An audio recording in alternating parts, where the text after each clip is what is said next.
Bonsoir, bonsoir, bonjour.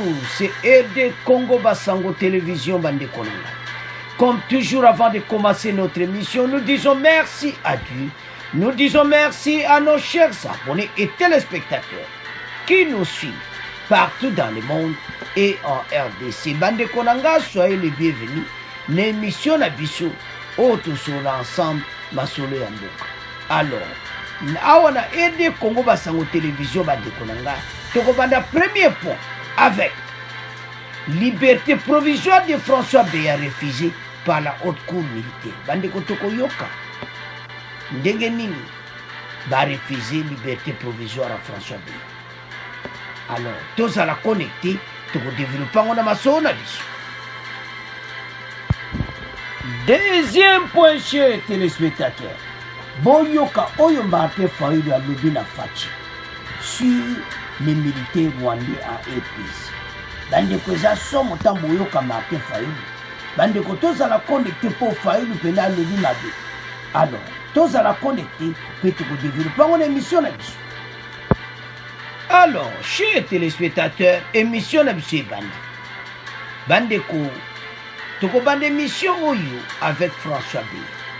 Tous à la connecter bisogno so pour être tango et coquille pour tout sur la masolo ya boka. François Beya, boyebete aza toujours en détention à Makala. Alors azalaki kosamba na chambre foraine.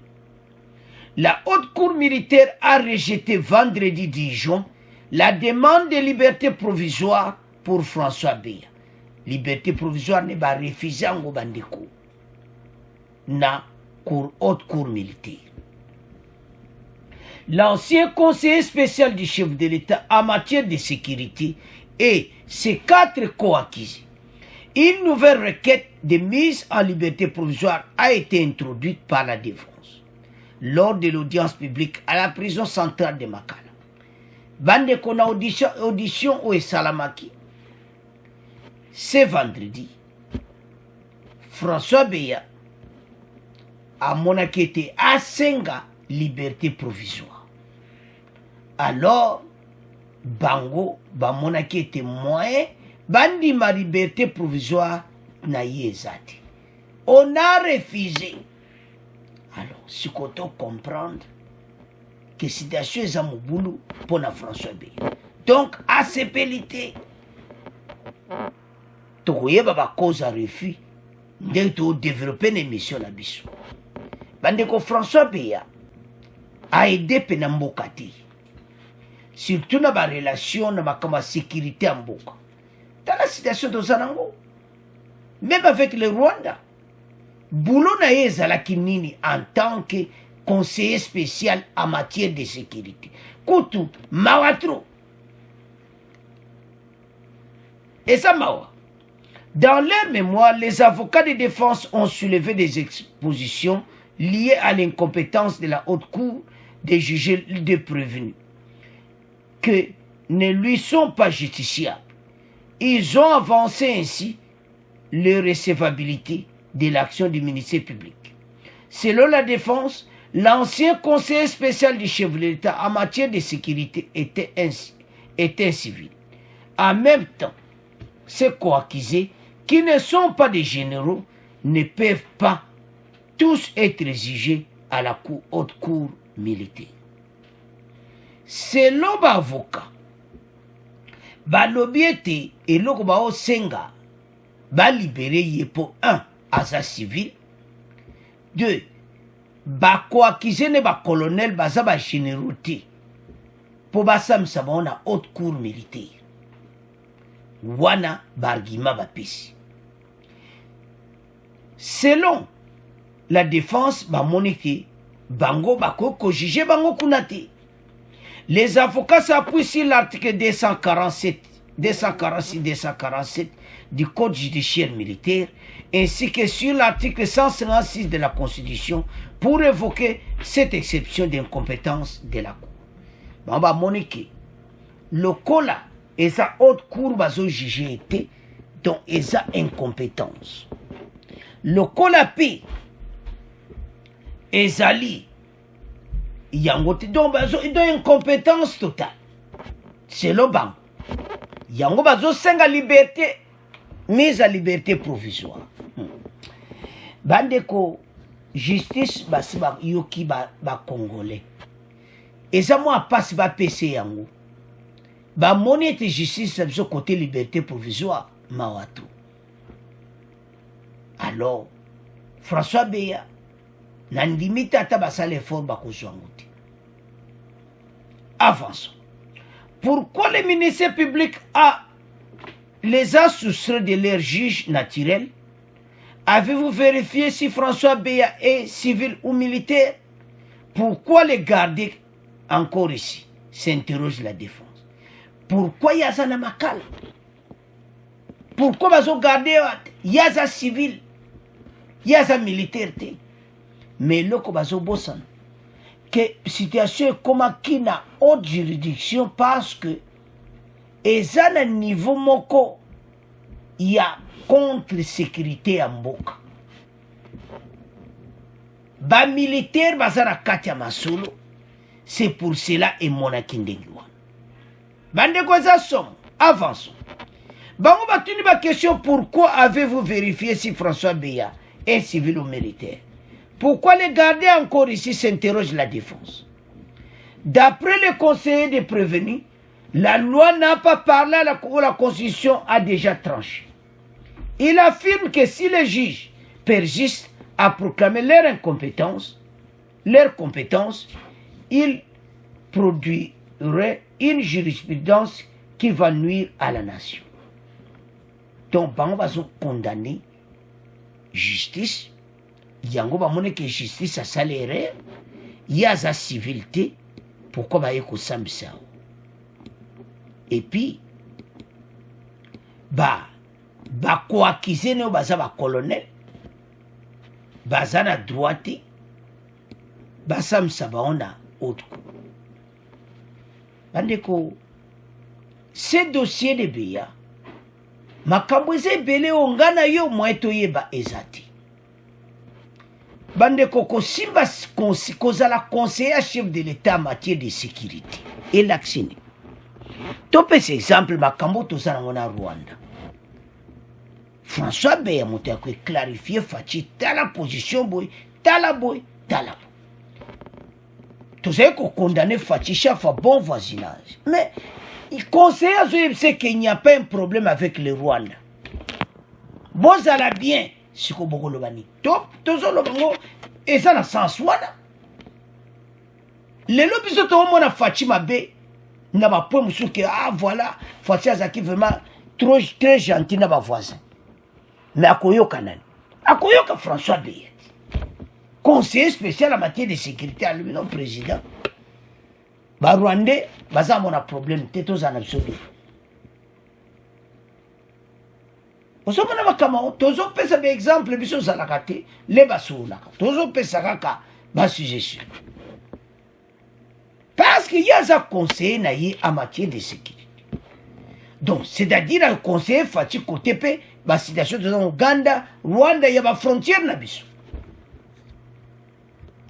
le pays est attaqué maintenant c'est quoi rôle naïe zalaki nini a conseillé que Fati Sirou, Rwanda, ndenge nini.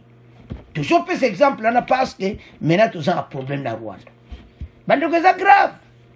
Quand la guerre est déclenchée entre les deux pays, avançons. En développant les moyens d'irrécevabilité de l'action du ministère public, la défense attaque la citation à prévenir et la décision de renvoi. L'élément matériel de complot contre les chefs de l'État en relation avec les faits incriminés n'apparaît nulle part dans l'acte d'accusation. Situation est ça bon. Donc, avocat Basili Kimabe, c'est une liberté provisoire et ça refusé. Pas refusé de comment? Comme on a conseiller spécial en matière de sécurité, à ça qu'on est défachité. siko biso nyonso ba congolais to ko condamner Fachi, voilà aza trop na ba voisin aza vraiment ba décision makasi te tout ça. Mais conseiller na ya matière de sécurité à lobby nini. C'est ça le problème. Alors, tozonga sikoyo na liberté provisoire. RDC komaki pete tout. Justice ba yoki message à ba congolais. Pas de liberté provisoire à pamba pamba. Alors, ba boy couper sa François Beya. Ba avocat na ba soulever ba kamoko juridiquement que voilà article 246 247 de code judiciaire et l'objectif bino bosali incompétence na ndenge ke yaza civil bozo samse na haute cour militaire. Et de l'autre côté ba colonel wana bazana e ba ko accusé bazaba ba générauté. Alors bandeko botala likambo ba boy liberté provisoire ba avocat ba tomboti. Alors bandeko na ngai tokomi kotika ngo na bino François Beya ba boy liberté provisoire totala ndeni masolo ngo kikende. Donc eza somo za kuyinda. Alors totika ngo na bino tokomoke na deuxième point. Alors bandeko na ngai tokomi na deuxième point na biso. Boyoka message de Fayulu sur 500 militaires rwandais à Rutshuru au Nord Kivu. Déploiement de 500 militaires rwandais pour appuyer les M23, Martin Fayulu dénonce le silence complice du pouvoir. Bandeko aweza somo ici yinditi. Martin Fayulu a lobby que Fachi ayebi makamba 500 militaires à Zolobati. Oyebi l'air moko esalaka mutu pasi komona que opposant net Martin Fayulu ayoki nebe information mais ayene ka ko contredire alors que ayebi o ezoleka. Bande ko va meto kena muzito makambo o muzindo nango. Est-ce que makambo 500 militaires oyo Martin Fayulu ba yebite obi ezo sala soni ndenge mo komona mboka batu bazaka kana ba problème na mitema tout ça. To aso se contredire. Martin Fayulu a lobby que le gouvernement a lobby le côté. Ah, et c'est ça. Comment le gouvernement lobby le côté? Non, ça me dépasse. L'opposant Martin Fayulu dénonce le silence du pouvoir actuel face au déploiement. Selon l'armée congolaise, des militaires rwandais à Tchandju en soutien aux terroristes du M23. Selon les FARDC, l'allié naturel de ces hors la loi déployait 500 militaires de forces spéciales, tous habillés d'une nouvelle tenue de couleur vert-noir pour dissimuler leur présence dans les territoires congolais aux côtés des terroristes M23. Bandeko Ezamawa, Martin Fayulu a dénoncé que le pouvoir basa na silence. Ça me dépasse. Nazo comprendre te bandeko. So boyo ki naza ko tuna c'est parce que Martin Fayulu a yebi. Et puis a yebi que pouvoir en place baloba ki yango ouvertement.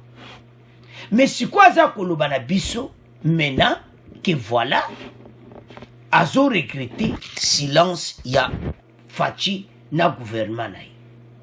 Tout ça comprendre te. Même moi ça ça me dépasse.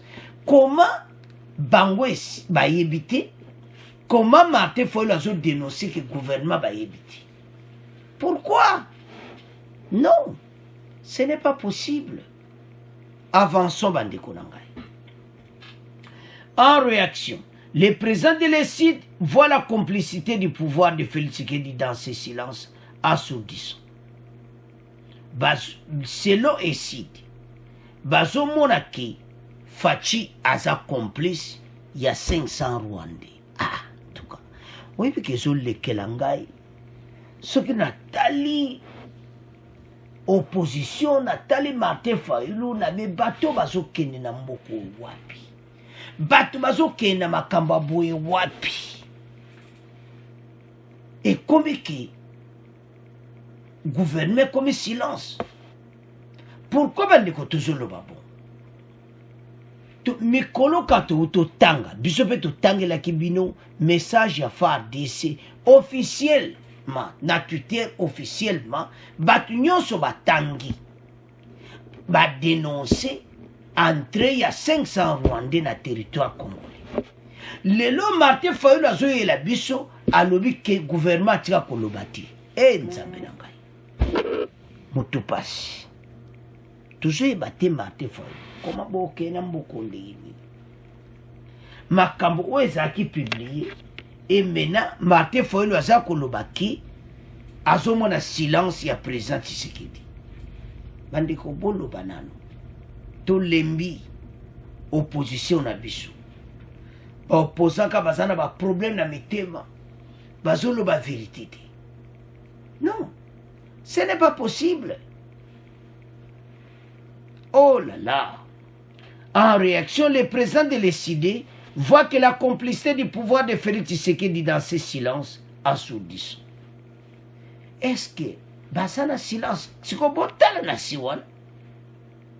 Le général Ekenge, porte-parole militaire du Nord Kivu, affirme que le Rwanda a déployé 500 militaires à Tchanju avec une nouvelle tenue pour dissimuler leur présence. Les usurpateurs au pouvoir se taisent dans toutes les langues. Un silence assourdissant qui frise la complicité, a-t-il écrit.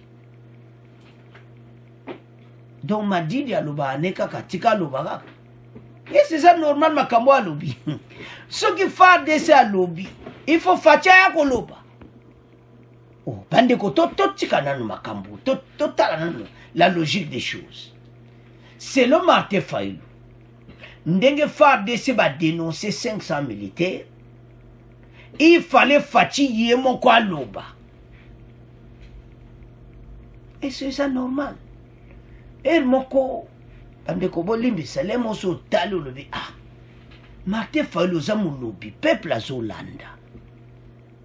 Ce qui fait de ça lobby likambo, il faut fatiguer ce qu'on loba yango. Olanda qui fatigué na Brazzaville te a dénoncé qui ba Rwandais baza sima 1-23. Oli soit dénoncé ndeni.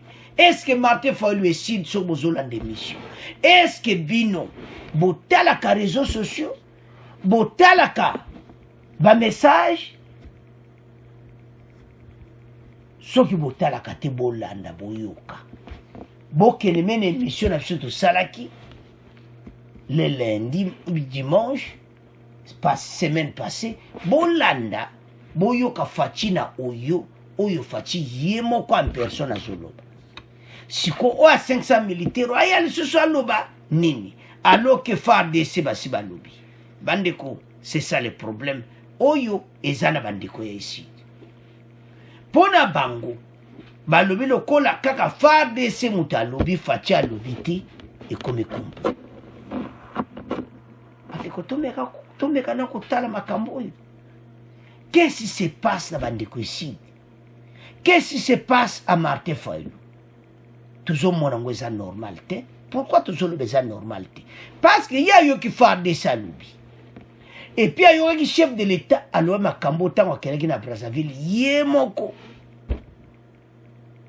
Si qu'on fait à Kolobanini, Fayulu a lobby que silence wana. Total la bande konanga. Non. Martin Fayulu à côté. Ou bien ma conseiller Martin Fayulu Bazolanda avait information té. Pour la cohérence c'était président Fayulu, président Yesid, situation oyo. Fatia Lubaki en déjà, ba conseiller. Parce qu'ils ont le cola dans les villes de Makambazoloba. Ils ont ça la contradiction et pas à peuple. Ah, Nzambe mboka oyo. Les mosso vando tali RDC na biso yoyo ko simbi mutupasi. Tozo kende wapi na mboka na biso. Qu'est-ce qui ne va pas? Le président Fachi l'avait dit. Na yebite alingi Fachi alo bandengeni. Bande ko yesit. Ezo moi ki boyoka kite.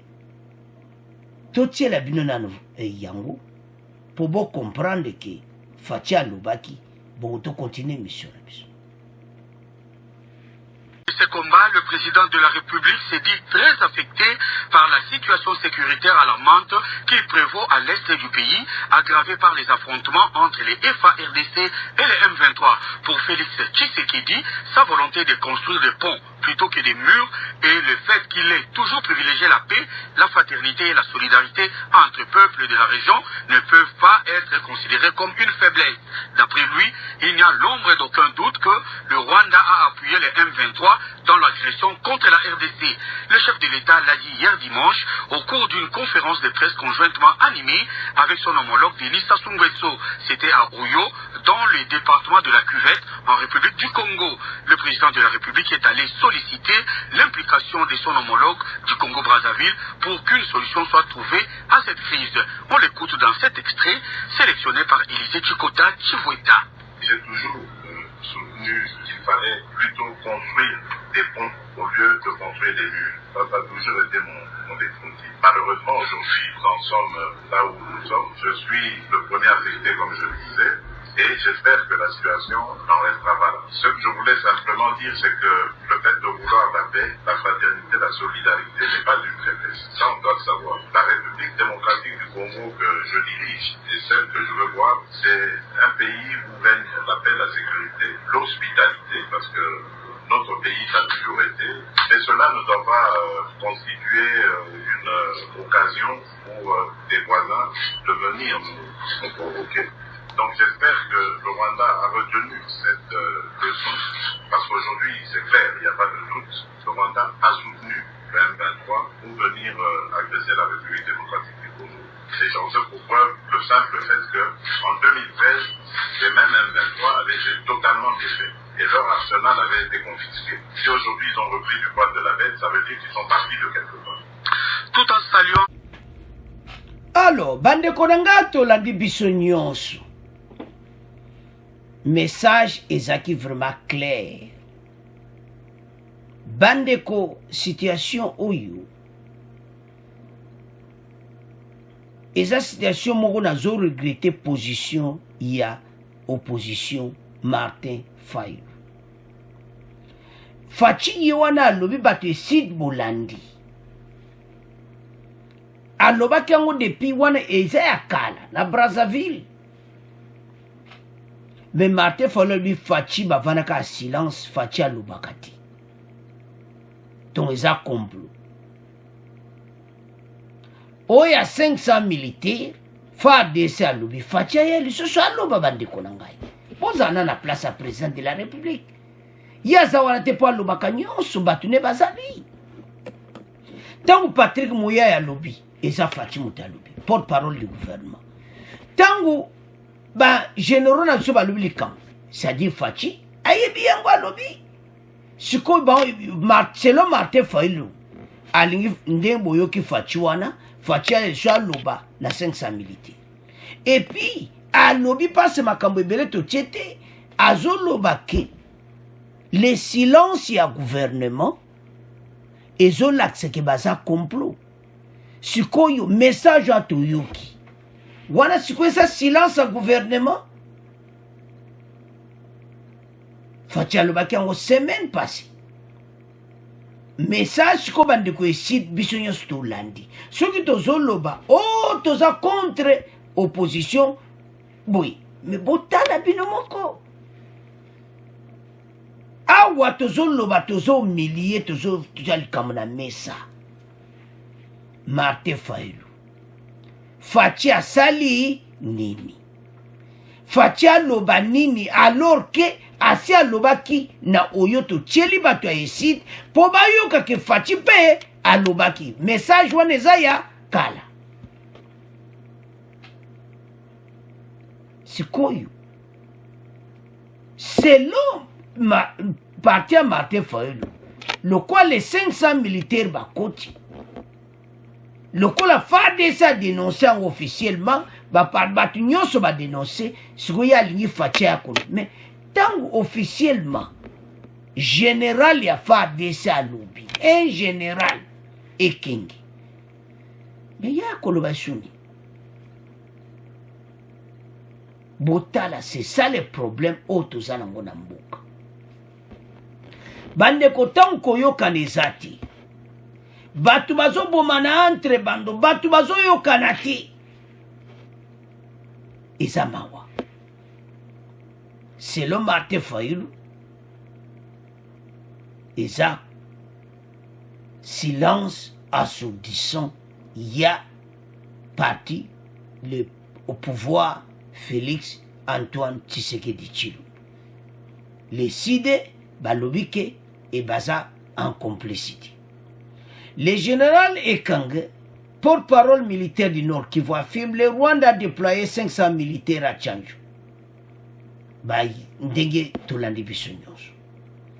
Grâce à leurs alliés naturels, rappelle-t-on, ces terroristes poursuivent depuis le lundi 6 juin dernier des attaques contre les positions de FARDC à Bukassa au groupement de Djomba en territoire de Rutshuru. Selon Martin Fayulu, la conférence de presse que le gouvernement a zolobé le côté. Ce que les années. Est-ce que c'est compliqué? Ou est-ce manipulation?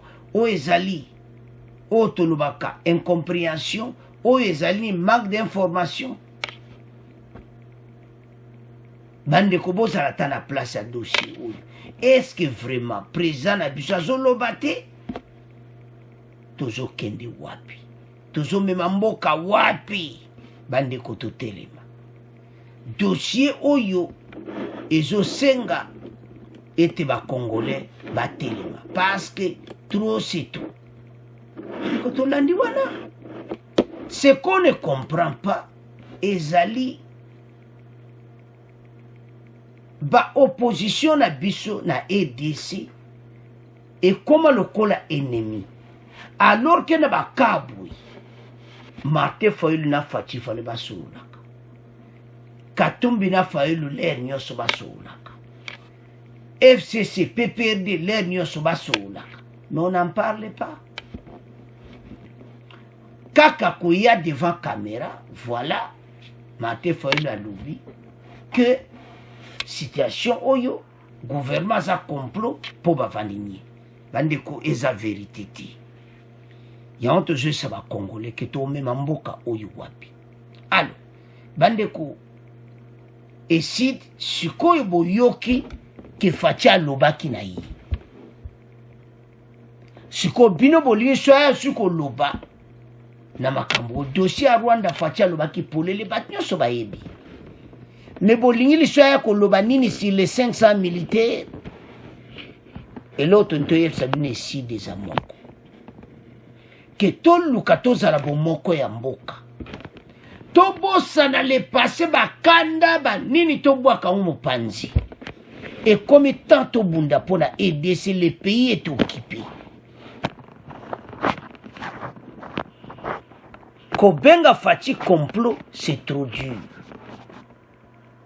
Wana penza fati asa comploté. Tozo côté l'été, mais tozo loba clairement parce que to fati a lobi yango. So asa complot, pourquoi loba les suppona? Alors, et si message na bino mawatru, et ça les contradictions, bon c'est contredit bino moko. Ya antina to tieli bino extrait wana. Oya semaine passée, oyo Fati a lobaki sur le Rwanda. Pour le moment que Fati aza comploté, azo bunda pona mboka. Bande ko nyonso bazola de mission, bolandi bino mo juger siko. Martin Fayulu Fati avant de silence. Et c'est la vérité? Non. Fati avant de silence, c'est Fati a lobaki. Oya 500 militaires, général et Kenga lobi. Pourquoi tu lingi kaka Fati yemo akulu? Alors, bande konanga to landi biso nyonso. Eza mawa, mais toyeba ete. Oyo ba omba lobi. Eza nango ya soluti. Donc, selon les Martin Fayulu la lobby, en tout cas, a compliqué la situation et pas peuple. Il y a un truc qui a peuple lumière. Et Théo Martin Fayulu la lobby eza ya soluti. Gouvernement na biso bazo loba pona makambo ya Rwanda. Alors, bande konanga to landi nyonso sikoyo tokomotika ngo na bino bojuge yango est-ce que Martin Fayulu ase contredire ye moko.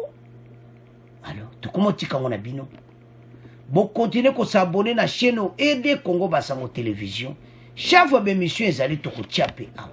Alors tokomi na émission na biso ya pokwa oya Congo News 24 parce que lelo eza somo ba makambo oyoko na boyoka te. Alors tozala connecté bo abonner massivement bo partager émission oyo pour contradiction et salami bo partager on les réseaux sociaux bo s'abonner massivement na RD Congo Basango Télévision. Au revoir, à la prochaine.